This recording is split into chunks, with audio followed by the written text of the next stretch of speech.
Oscar BEVIS, IFL TV, proudly sponsored by Everlast here in Manchester at the Boxstar press conference as we look forward to October the 2nd, joined by TZ, Tom Zanetti. How are we, mate?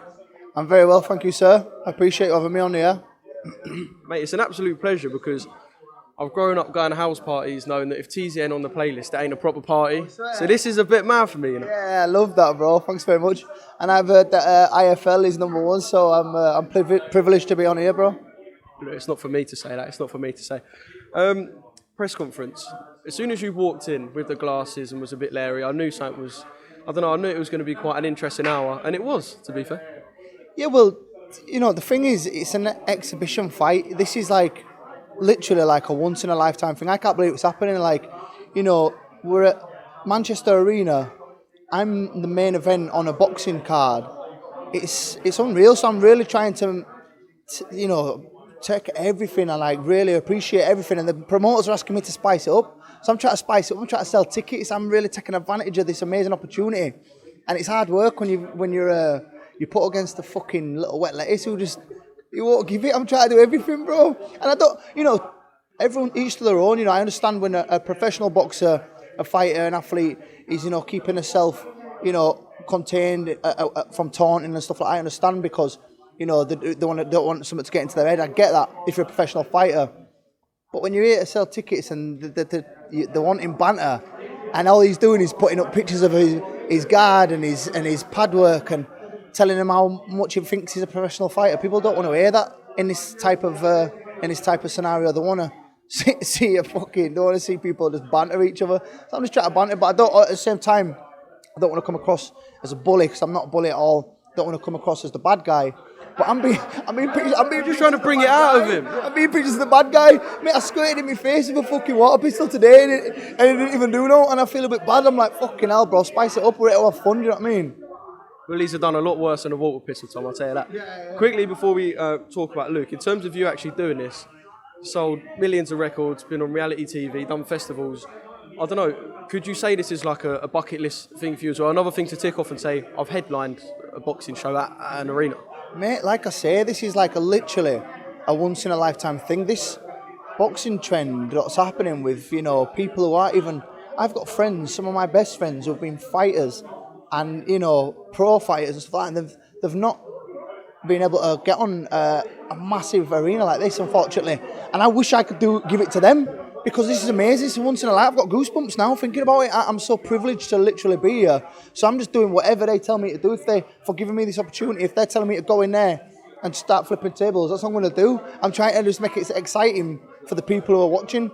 But like I said, it's hard when you've got someone who just, he's not his personality. He's not going to put his personality in it. He started talking about his technique and all that, and they don't want to hear it, mate. Do you know what I mean? Well, that's the thing, because it is obviously going to be the technique that wins it, but you need to sell the fight as well. Have you even thought much about potentially what Luke could be like as a fighter?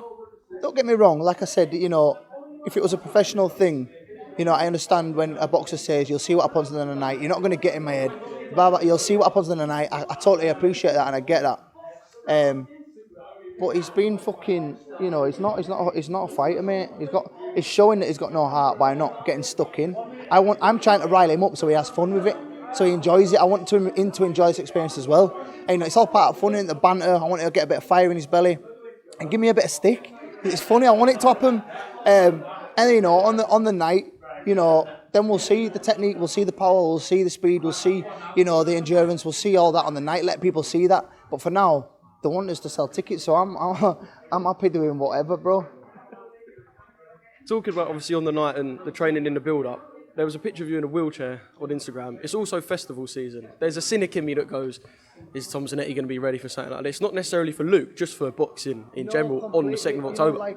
Unfortunately, I wish I could have done like a full camp. You know, Luke's saying he's been at gym for 5 months and stuff like that, which is great. You know, he needs to be, and I understand all that. And I wish I could have done that, but I had so many commitments that I had that I couldn't, you know, put aside. I've not been able to get into a proper camp as yet. I've got 5-6 weeks now that I can get fit in for a week, you know what I mean? And I'm already fit anyway. I'm always kind of ready anyway. I've done Thai boxing for a long time, and you know, it's completely different. I know that's a silly thing to say, because Thai boxing is completely different. With Thai, you've got your elbows up, you kind of plod along, you know, and rather than being on thingy foot, the ball of the foot. I get all that, and I've been putting it in. I've got the elbows in, and I'm ready now. But yeah, it's a bit of a shame that the next fight I have after I beat Luke, then I'll do a proper 12 week camp, do it properly. But you know, and with regards to the knee, it was naughty, mate. Like I literally thought the fight was off. Like as soon as it happened, I heard this crack, and I thought, fuck. The first thing I thought was I didn't think about pain or anything. It just went numb. So I just thought, oh, the fight. And then I looked at it and I was like, oh my God, it was wide open. I saw the bone. I went and sat down. And we got the X-ray. There's a chip in my kneecap, but I didn't split the knee. I've already been fucked. I wouldn't have been able to do anything then. I'll admit, if I'd have split my kneecap, I would have been out of it. But it's just a flesh wound. You know, I've got stitches in there. I can't bend my knee at the minute because it'll split the stitches and then it'll prolong the process. However, I can keep it straight like I'm doing now. Let it heal, take the antibiotics, save any infection, and then I'll be back up and running from Monday. You know, I just want to let it do its thing, let it heal, because you know you can't fuck with it. So I've got a short period of time that I've been given now to try and train. So, but yeah, the knee was naughty, bro. I swear to God, the noise it made, I started sweating uncontrollably. I went drip white. The pain of the kneecap, bro, it's naughty. It wasn't nice. But and I had my son with me as well, so I had to try and, you know, keep a straight face and laugh it off in a sense, because I had my little boy with me, and he helped me and he stayed with, throughout the hospital visit and stuff. But fuck, mate, I'll fucking punch his head in if I was sat in a wheelchair. I'm not asked, but I've got two other good legs anyway. So it's, mate, I was literally about to say it's going to be an embarrassing one to lose, be it you or him. But if he loses to someone who was in a wheelchair in August, I know, yeah. Well, you know, the advantage that he might have is that he might, you know, the fitness and stuff like that. But I am fit. Yesterday I done 10 threes with my knee like this. I can't, you know, so be it. I can't duck as I'd like to. I can't go to buddy as I'd like to right now because I can't bend my knees as much. But I still got, you know, I'm still fit and I'm still punching very hard. So if he gets on end of one of them punches, which he will do, it's gonna fucking punch him straight back into that Love Island villa. one thing I did notice you said is that once you beat Luke, talking as if there's more in the future now. We've seen a lot of people do the celebrity fights, and I don't know if this was done 10 years ago, you might have one and call it quits. Now we're seeing people do it and sort of seeing they can make a bit of a career in it and make some money out of it. Is this sort of a new long-term thing for you then? You know what? Not just that. I just feel like the lifestyle it's, you know, you've got to understand, I've been on a bender for the last 10 years, mate. I've been in and out of, I've been doing show. I once done a 250 run show, different club or country nearly every night. I've at the same time as, you know, looking after my son, trying to stay fit, trying to keep businesses up and running, and etc. It's a lot of weight on my shoulders. This, you know, at the minute I'm just focusing on training, eating, sleeping, watching a boxing documentary, and don't get me wrong, it's fucking hell. You know what I mean? It's very hard to train. You've got to really push yourself, but it feels good. You know, you get a punch in the mouth, it feels great that you can take a punch and keep going. You get through rounds and you feel yourself getting fitter. It feels amazing, you know, so it is a lifestyle that I envy, but at the same time, it is very, very hard, and I'm only getting a little taste of it. These pro athletes and pro boxers, I do not know how they do it, mate, because it is some test. Have you spoke to Josh Warrington at all? Because obviously I know he's in your video for Didn't Know. He's in the video, isn't he? Have you spoke to Josh at all? Because obviously he's been living the life, and he is a proper live the life sort of fighter. He's been living it for 15 years, isn't he? He lives and breathes it. He's the warrior, and Josh is a good friend of mine. You know, me and my son have been ringside at his fights. We talk all the time. He's very good friends with friends of mine. And you know, Josh Warrington, Josh Kelly, Sonny Edwards. There's a lot of fighters there that I speak to. Ty Mitchell's a very good friend of mine. You know, I speak to these people a lot, and you know they're in my kind of circle, so it's all good stuff. So Dennis McCann, great fighter, great lad.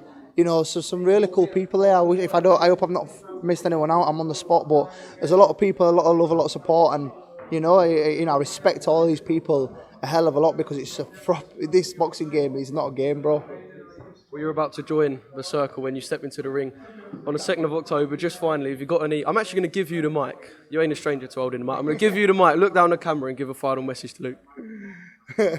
Oh shit! I don't know what I can say now, bro. I don't know what's a bit. I don't want to go too naughty with it. You know what I'm saying? Luke, just train hard, bro.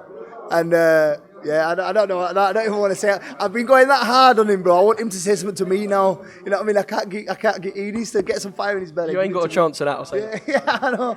Fuck me, wake up, bro. It's the last time you're gonna be asleep soon. So, you know, wake up for a bit, take advantage of it. I don't know. That was shit. Edit that out, but yeah, you're getting it anyway.